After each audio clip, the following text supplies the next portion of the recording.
শুরুতেই আমরা নজর রাখবো কোচবিহারের দিকে, কারণ আমরা জানি সেখানে লোকসভা ভোটে জেতার পর আজ প্রথমবার কোচবিহারে মমতা বন্দ্যোপাধ্যায়, এবং সেই কোচবিহারে প্রবেশের পরেই নয়া সমীকরণের তথ্য সামনে উঠে আসছে। কারণ মমতা বন্দ্যোপাধ্যায় এবং অনন্ত মহারাজের সাক্ষাৎ। আপনাদেরকে জানি রাখি, অনন্ত মহারাজ যিনি বারবার পৃথক পৃথক কেন্দ্রশাসিত অঞ্চল নিয়ে সোচ্চার হয়েছেন, সরব হয়েছেন গ্রেটার কোচবিহার নিয়ে, সেই অনন্ত মহারাজের বাড়িতে মমতা বন্দ্যোপাধ্যায়। প্রতিনিধি আবির এই মুহূর্তে আমাদের সঙ্গে রয়েছেন, সরাসরি আবিরের থেকে একবার জানবো। আবির, একদিকে যেমন আমরা দেখছি যে অনন্ত মহারাজ যিনি বারবার গ্রেটার কোচবিহার নিয়ে সরব হয়েছেন এবং তারপরে বিজেপির রাজ্যসভার সাংসদ হয়েছেন, তিনি প্রতিশ্রুতি দিয়েছিলেন, সেই প্রতিশ্রুতি বাস্তবায়িত হয়নি। এহেন পরিস্থিতিতে লোকসভা ভোটে তৃণমূলের দখলে যায় কোচবিহার। এমন একটা পরিস্থিতিতে মমতা বন্দ্যোপাধ্যায় এবং অনন্ত মহারাজের এই বৈঠক কতটা গুরুত্বপূর্ণ?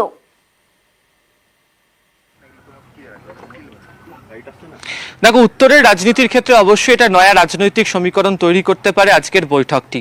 এটা ঠিক যে 2016 বা 2011-তে তৃণমূল কংগ্রেস রাজবংশীদের অধ্যুষিত যে এলাকা, সেখানকার যে বিধানসভাগুলি রয়েছে, সেখানে যে সংখ্যক ভোট, যে শতাংশের ভোট, যে সংখ্যক আসন তারা পেয়েছিল, 2021 থেকে সেই জায়গাটা সরতে শুরু করে। সেটা অনেকেই বলেন সেটা হচ্ছে যে 2019-এর যে লোকসভা নির্বাচন, সেই জায়গা থেকে তৃণমূল কংগ্রেস সেই জায়গা থেকে সরে এবং রাজবংশী ভোটের একটা মস্ত বড় অংশ সেটি চলে যায় হচ্ছে বিজেপির দখলে। এই যে বিজেপির কাছে চলে যাওয়া, তার পিছনে অন্যতম ফ্যাক্টর হিসেবে অনন্ত মহারাজ ছিল, এমনটাই অনেকে দাবি। 2024-এর লোকসভা নির্বাচনের ক্ষেত্রে মোদী বা অমিত শাহের সভামঞ্চে অনন্ত মহারাজকে দেখতে পাওয়া গেলেও একাধিক সময় তিনি যে মন্তব্য রেখেছেন, তিনি যে বক্তব্য রেখেছেন, তাতে বোঝা যাচ্ছিল যে তিনি বিজেপি শিবিরের বেশ কিছু আচরণ, তার প্রতি তিনি অত্যন্ত রুষ্ট। এবং যেটা দেখাও গেল সেটা হচ্ছে 2024-এর লোকসভা নির্বাচনের ফল প্রকাশের পর কোচবিহারের মতো যে লোকসভা আসন, সেখানে জয়লাভ করে ফেললো হচ্ছে বিজেপিকে হারিয়ে তৃণমূল কংগ্রেস। ফলে সেদিক থেকে দেখতে গেলে অবশ্যই তৃণমূল কংগ্রেস অ্যাডভান্টেজ কোচবিহারের জায়গাতে। তো সামনে যেহেতু 2026 এবং 2026-এ সেই পুনরাতে 2016-র মতোই যে রাজবংশ অধ্যুষিত যে আসনগুলো রয়েছে, সেখানে তৃণমূল কংগ্রেস তাদের দখল বা জয় পেতে চায়। সে কারণে হচ্ছে আজকের এই বৈঠকের ক্ষেত্রে কি সিদ্ধান্ত হতে চলেছে সেটা গুরুত্বপূর্ণ অবশ্যই হতে পারে। আমার সাথে আমার সহকর্মী শুভঙ্কর রয়েছে, আমি তার কাছে যাব। সেটা হচ্ছে যে বারবার ধরে কোচবিহার সংক্রান্ত কোনো বিষয় বা উত্তরের সংক্রান্ত আলোচনার বিষয় হলে রাজবংশী ভোটের কথা বারবার ধরে উঠে আসে। আজকে যে বৈঠক যেটি চলছে, 15 মিনিট হতে চললো, এই সাক্ষাৎকার আগামী দিনে কতটা বদল আনতে পারে উত্তরের ক্ষেত্রে, ভোটের ফলের ক্ষেত্রে? হ্যাঁ আবির, দেখো, কোচবিহার জেলার 9টি বিধানসভা কেন্দ্র রয়েছে এবং তৃণমূল নেতৃত্ব এই 9টি বিধানসভা নয় করতে চাইছে 2026-এ আর কি। এবং 9টি বিধানসভা কেন্দ্রের মধ্যে 5টিতে রয়েছে রাজবংশী অর্থাৎ তপশিলীদের জন্য সংরক্ষিত আসন এবং 4টি রয়েছে জেনারেল আসন। কিন্তু এক্ষেত্রে রাজবংশীদের ভোট, 9টি বিধানসভা ক্ষেত্রে রাজবংশীদের ভোট একটি বড় গুরুত্বপূর্ণ এবং সে কারণেই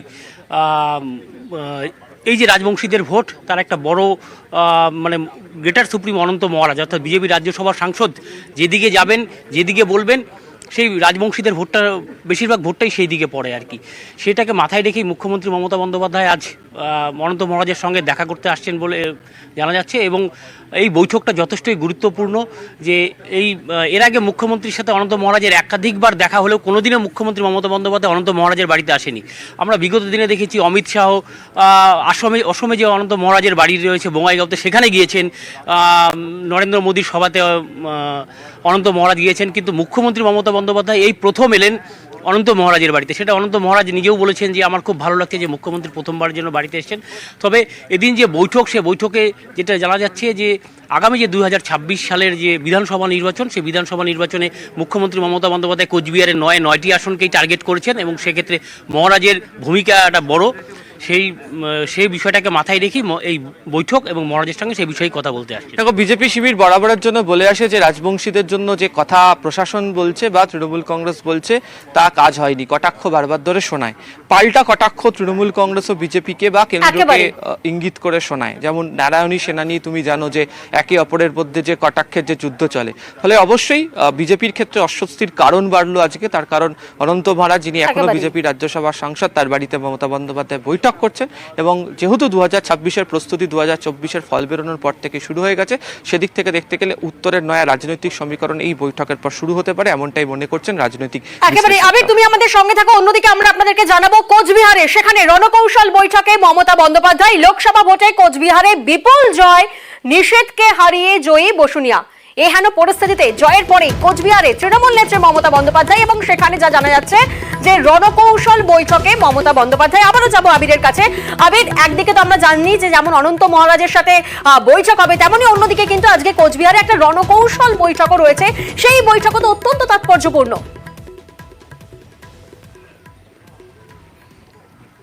কথা হয়ে গেছে সেই সমস্ত নেতৃত্বের সঙ্গে, তার কারণ হচ্ছে যে সামনে সিতাইয়ের বিধানসভা উপনির্বাচন হতে চলেছে।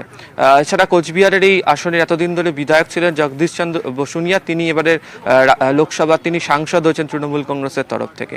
দ্বিতীয়ত হচ্ছে যে একটা সময় ছিল যে কোচবিহার নিয়ে বিভিন্ন সময় তৃণমূলের নিজেদের নেতাদের প্রতি দ্বন্দ্বের কথা বারবার ধরে প্রকাশ্যে বা সামনে আসতে শুরু করেছিল। সেই জায়গা থেকে বেরিয়ে আসতে হবে, এই বার্তা বারবার ধরে দেওয়ার চেষ্টা করা হয়েছে এবং তারই ফলস্বরূপ হিসাবে এই লোকসভা নির্বাচনে তৃণমূল কংগ্রেসের ফল ভালো হয়েছে। ফলে সেদিক থেকে দেখতে গেলে তৃণমূল কংগ্রেস সাংগঠনিকভাবে কোন ইস্যুগুলোকে সামনে রেখে লড়াই করবে এবং সিতাইয়ের ক্ষেত্রে উপনির্বাচনের ক্ষেত্রে কার্যত কে দাঁড়াতে চলেছেন সেই সংক্রান্ত বার্তাও মূলত আজকের বৈঠক থেকে দেওয়া হয়েছে, এমনটাই সূত্রের খবর। বেশ, আবির তুমি আমাদের সঙ্গে থাকো। অন্যদিকে আপনাদেরকে আরো একটি ছবি দেখাবো। জয়ের পর আমরা জানি কোচবিহারে মমতা বন্দ্যোপাধ্যায় এবং তিনি আজ মদন মোহন মন্দিরে গিয়ে পুজো দেন, সেখানে অঞ্জলি দেন মুখ্যমন্ত্রী। আমরা দেখেছি যে বেলা 11:30 নাগাদ মদন মোহন মন্দিরে পুজো দেওয়ার কথা ছিল এবং এবার ঠিক 12টার সময় পৌঁছন মন্দিরে। এবং কোচবিহারে তৃণমূল নেতা রবীন্দ্রনাথ ঘোষ, উদয়ন গুহ, পার্থপ্রতিম বিশ্বাসরাও ছিলেন। মন্দিরে পুজো দেন, অঞ্জলি দেন মুখ্যমন্ত্রী, তারপর পুরোহিত ওনাকে আশীর্বাদ করেন, কপালে তিলক এঁকে দেন এবং তারপরে কিন্তু সেখান থেকে মমতা বন্দ্যোপাধ্যায় তিনি পাড়ি দেন চকচকার উদ্দেশ্যে।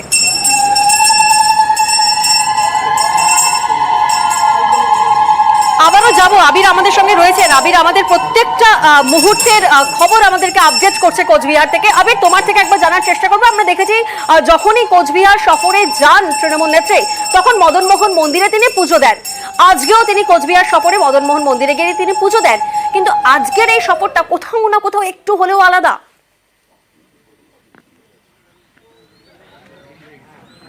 তা একেবারেই তাই, তার কারণ লোকসভা নির্বাচনে জয়ের পর তিনি এখানে আসলেন এবং কোচবিহারের মতো আসন নিয়ে তৃণমূল কংগ্রেস চ্যালেঞ্জ ছুড়েছিল এবং দেখা গিয়েছিল যে লোকসভা নির্বাচন যেদিনকে হয় সেদিনকে রাত্রিবেলা তৃণমূল কংগ্রেসের তরফ থেকে বিজয় মিছিল বার করে দেওয়া হয়েছিল। অনেকেই তা নিয়ে কটাক্ষ করেছিল, যদিও তৃণমূল কংগ্রেস চ্যালেঞ্জের সুরে বলেছিল যে তারা এই আসন থেকে জয়লাভ করবে এবং কোচবিহারের মতো আসনে তারা নিশীথ প্রামাণিককে হারিয়েছে, কেন্দ্রীয় স্বরাষ্ট্র প্রতিমন্ত্রীকে হারিয়েছে তারা। ফলে কঠিন লড়াইয়ের জায়গাতে ছিল। ফলে এবং মদনমোহন মন্দিরে পুজো দেওয়া অবশ্যই কোচবিহারের মানুষ তাকে অত্যন্ত শুভ বলে মনে করেন, উত্তরের মানুষজন শুভ পরিচায়ক বলে তাকে মনে করেন সেখানে যাওয়া। এবং মমতা বন্দ্যোপাধ্যায় যেটা তিনি বলেওছেন যে মদনমোহন মন্দিরে যে গেস্ট হাউস আরও নতুন করে সেজে উঠছে, যারা কোচবিহার হেরিটেজ টাউনের কাজ চলছে, এছাড়া পর্যটকদের জন্য একাধিক কাজও শুরু হয়েছে এবং প্রত্যেকের মঙ্গল কামনার জন্য তিনি আজকে পুজো দিয়ে গেছেন এবং কোচবিহারে তিনি এর আগেও আমন্ত্রণ পেয়ে বারবার ধরে এসছেন এবং রাসমেলাতে তিনি ফের আসার ইচ্ছাও প্রকাশ করেছেন। ফলে সব মিলিয়ে লোকসভা নির্বাচনী আসন জেতার পরে তিনি স্বভাবতই খুশি এবং সেই ছবি আজকে ধরা পড়েছে মমতা বন্দ্যোপাধ্যায়ের বক্তব্যের মধ্যে দিয়েও।